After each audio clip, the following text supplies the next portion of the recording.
So this free agency thing worked out pretty well, right? Back in September, what would have been the chance that you would have said, this team's going to make it to the Super Bowl?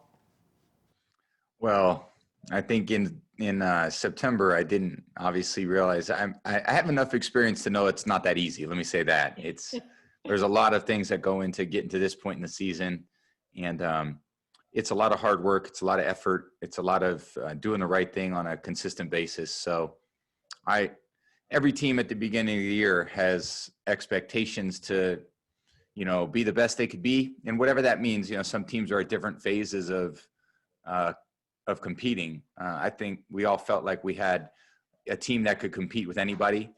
And, at the same time, there's a lot to try to figure out. And we were figuring it out all the way through the year. And I still feel like we're a team that's trying to improve. And I would say a team that's trying to get better. So we're going to use all the time we have right up to game time to try to be the best we can be. And we're playing against a great football team. And we're going to have to be at our best. I know you're not a huge fan of talking about yourself. So let's start with That's true. some of the people who have meant the most to you in this journey. I mean, maybe like for this game more than ever, like what's the significance of your parents being able to watch you play? They've been so supportive over my entire career. And since I was a kid, my parents enabled me to always, try to be the best I could be and accomplish whatever I dreamed of. So, when I wanted to go to a big time Division I school in college, they were never like, oh, you sure? It was like, let's go for it. Let's be the best you could be. And when I was a kid and I wanted to go field ground balls at 8:00 at night after dinner with my dad, he was there in his shirt and, hit me ground balls and, trying to be, the best I could be at whatever sport I was playing. I wasn't the best student. I'll admit that. I was not looking to do extra homework at 8:00 at night. I would much rather be up at the baseball field, fielding ground balls. But, they're just an amazing, mom and dad that I have. And we've all been through a lot over the years, a lot of great, incredible moments for our family have been shared playing sports. And sports have meant a lot to our family. And we've dealt with obviously some difficult situations like every family. But, that's life. And we're a very close, tight-knit family. And my parents have been great examples for me, for my sisters to start our own families. And they're great grandparents, too. So although I think my dad gives away a little too much sugar to my kids, but so grandparents do. So everyone loved that moment after the championship game when you hugged your oldest son, Jack. Like, how does it feel to you to be able to look up in the stands and see him there and then share a moment like that? Oh, it's the best. I mean, it's the best part of the whole day. So that's the moment. I kept looking up there. He's a great kid and just always just straight A, just wants to always do the right thing. But I'm there the whole day looking up, like waving at him, and he's like, I saw you looking up there during the game, and I knew that wasn't just like a normal look. Like I figured one of your kids must be there. he was up there, and I just kept trying to get his attention, and he was just, he's probably 40, 50 yards away. And, he just doesn't want anyone to know that's my dad. So finally after the game, I saw him and just, he came down and I gave him a big hug and, he was brave in there. Yeah. I called him on Friday and I had, my friend was coming to the game with his son who's in the same class. And he said, I'd love to bring Jack. And I was like, I would love that. And I called Jack and I said, can you make it? And he says, I'd love to go. So I talked with his mom and his mom said, yeah, go for it. And she said, I said, just make sure Jack really wants to go. It's going to be cold. So he was bundled up and it was just ended up being just a great day for the two of us. And, he'll never forget being at Lambeau. And I made a comment, it's so special for me. I hope it's as special for him, just being there to watch, which was really cool. For all your kids, obviously, it's dad's really good at his job. But what do you think they take away from the work ethic and the dedication? Well, I always tell them that's what dads do. We go to work and, we got to show up and we got to find something we love to do and find something you love to do because you're going to work hard at it if you love it. And if you want to, you find something you love, you're going to work hard, you're going to be good at it. And if you're good at it, you're going to enjoy it, and I think for me, going to work has never felt difficult for me to do. I've loved doing what I've done, and my kids, I think, there's days where they wake up and I'm just not there. I'm not out of the house very early. And when the off season comes, I've really tried to make a concerted effort, certainly in the last 3 or 4 years, to spend more quality time with them and find a better balance during this off season that, maybe when I was younger, was still committed to obviously a lot of football, and that's important. And I want to make sure, but I just have to be more efficient with what I'm doing because there's more things going on in my life. And my kids are getting older. My oldest son, Jack's 13. It's not like he's 5 years old anymore. And, my daughter's 8. My other son, Benny's 10. So they're getting older, and I want to be there for the important things going on in their life. And it's not always about what's going on in Dad's life. It's what's going on in their life too. So I think part of being an older athlete, and I'm sure a lot of older athletes would feel that way, is that's the trickier part, is how do you balance and find time for a lot of things that are important to the other people that are in your life that really matter. And, my wife's so supportive of everything I do. She allows me to continue to fulfill my dream of playing football. And, she's been so great, being down here in Tampa and moving our family. And she's just been a great supporter of mine. So I'm very, very blessed. Like any parent, do they get embarrassed? Do you do stuff that they get embarrassed by? My kids? Yeah. Yeah, definitely. I think there's certain things that, Dad does that, isn't quite as cool as they would normally think. But, I am still around a lot of kids. So I think I am pretty cool for 43. I mean, I'm with a lot of young kids, so I know kind of the right music to listen to and the right things to say. Well, that leads to, Bruce Arians said at the beginning of the time with you that the thing that surprised him most was how you could relate to the young guys, and these are his words because some of them you could be their dad. What do you think it is about some players that holds them back from unlocking their full potential? Well, that's a long answer to that question. I mean, there's a lot of reasons why people don't unlock their potential. Because you coach these guys, you've really you've raised the level there with the Bucs, and you've coached them. So, like, what was principal for you? Well, I think there's a lot of different things, and there's a lot of different issues with different players that I see over the years that I try to mentor people, whether it's a physical issue, whether it's, something with their training or their playing that needs help, whether it's a mental issue, their approach to how they have to do their job and what they need to do in order to do their job. And then the emotional issue, which is, how do you show up with a consistent, positive attitude to be the best you could be? And I think if those three things, you got to find the right balance in all those things. It's a very physical sport. It's a very mental sport. It's definitely not, this is a thinking man's sport, football. This is not checkers. This is more chess.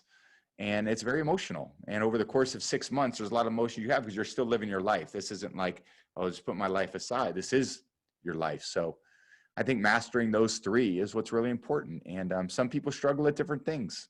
Some people struggle to learn, maybe talented physically, but never can maximize their potential because mentally they don't put enough work in, or emotionally they're too immature to ever realize what their potential could be.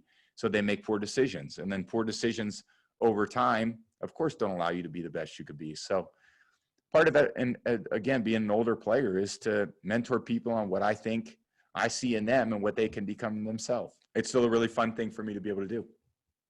Your example reached Patrick Mahomes. And when we interviewed him, he said that, he just so appreciates your sustained success. So after the championship game, the AFC Championship Game in 2018, you sought him out in his locker room. Why'd you do that? Well, I think I'm just so impressed with Pat as obviously a young player, but just, his there's one thing about the physical skill, but also how endearing he is to his teammates. I could see there's a special quality about him that attracts the teammates to him. And he's a great leader, has great charisma. He just has everything it takes. And then hearing about him, Cliff Kingsbury, who I'm obviously very good friends with, Coach Pat, and had a lot of great stories about Pat. And I just kind of felt like I knew him a little bit. Didn't get a chance to talk to him much during the year. He had an incredible year that year. And I just wanted to make sure he knew that, I was, obviously, I don't know if the word's proud, but just wanted to let him know what kind of guy that I thought he was, not as a player and not just as a player, but as a person as well. And he's an exceptional player, obviously, but he looks to be an exceptional teammate. And the times that I've got to spend with him, he's got a maturity beyond his years, and he's going to be a great player in the NFL for a long time. Do you look at him and kind of say, oh my gosh, like, you've got so many great years ahead of you? Like, is there any amount of, like, envy, like, oh my gosh, like, you know what's ahead for him? It's amazing. Yeah, no, I think that, it's all up to him. The reality is it's up to him, and no one, what his potential will be up to him. And, obviously he's had an incredible career to this point. In order to continue to do that, you got to make a lot of great choices. And he seems like the kind of guy that's going to make those great choices. And he's got a lot of support, and he's in a great place, and just very happy for him and his success. So after this NFC Championship game, social media lights up. Tom Brady wins his 7th Super Bowl, and he's broken all these records. The records are shattered. What else does he have to prove? He's with a new team. Can you just explain to everybody what keeps you playing? Well, I still feel like I'm a teenage kid. I'm still trying in my mind to, be the best I could be for myself. And I think for me, I've always felt, pretty strange when people compared me to different players. And when I was young, it was compare me to Peyton Manning, and then compare me to, other players as, whether it was Aaron Rodgers or Joe Montana or Steve Young or Troy Aikman or Dan Marino. And, for me, it's always been, those are incredible players. And I've always felt, did I do my best? Did I give my best? Did I give my all? And as long as I felt like I could do that, then that's where my satisfaction is. Because I really don't do it for anybody else. I really do it for my teammates, and I do it to prove to myself that I'm capable of doing it. And, why do I still do it? Because I love doing it, because I love the sport, and I love the game, and I love the preparation. I don't mind the practice. I love the practice. I love the working out and the training. I think some of the other things I don't like are all the things that come along with, a lot of the demands. That's probably, the hard thing for me is probably as an older athlete is, just making sure that I can be available to other people, because again, I'm not getting these years back, and certainly my kids is a big consideration. So you feel really good? I mean, is it a stretch to say you're still on target for 45? Yeah, I certainly hope so. And again, it's a contact sport, but I definitely like to keep going as long as I can. That term GOAT gets thrown out there all the time. What would be your definition of a GOAT? It's a good question. Again, I think there's a lot of incredible players, and it's just, I think that's when you bring that up, I think that it's about, everyone has different tastes for different things. It's like, I say, what's your favorite meal? Some people like steak, some people like chicken, some people like lasagna. I don't know. Some people like pizza. That's athletes. You know what I mean? It just depends what style you like at the end of the day. I think certainly you're here to accomplish, whatever you set out as an individual to play in a team sport. For me, I've always felt like the goal for me of playing was to win games and to do the best I could do, and never be the reason why we lost games. That's ultimately why, how I end up judging myself at the end of the year. So, again, everyone has different preference for who they like, and that's cool. To even be mentioned in consideration. I think last year was the 100th year of the league, and I got, one of the honors was 10 other quarterbacks got named to the all 100 team, and I was one of them. I mean, that's just a dream come true for me. I don't think about myself any better than anyone else, or I just am so happy I'm able to do something I love to do, and have been able to do it for a long time. And it just to still be at it and playing this game is an incredible achievement for our team, and for me personally. I just want to go out there and I want to play a great game and do the best I could do for my team. Awesome. Thank you, Tom. Appreciate the time. Thanks for watching ESPN on YouTube. For live streaming sports and premium content, subscribe to ESPN+.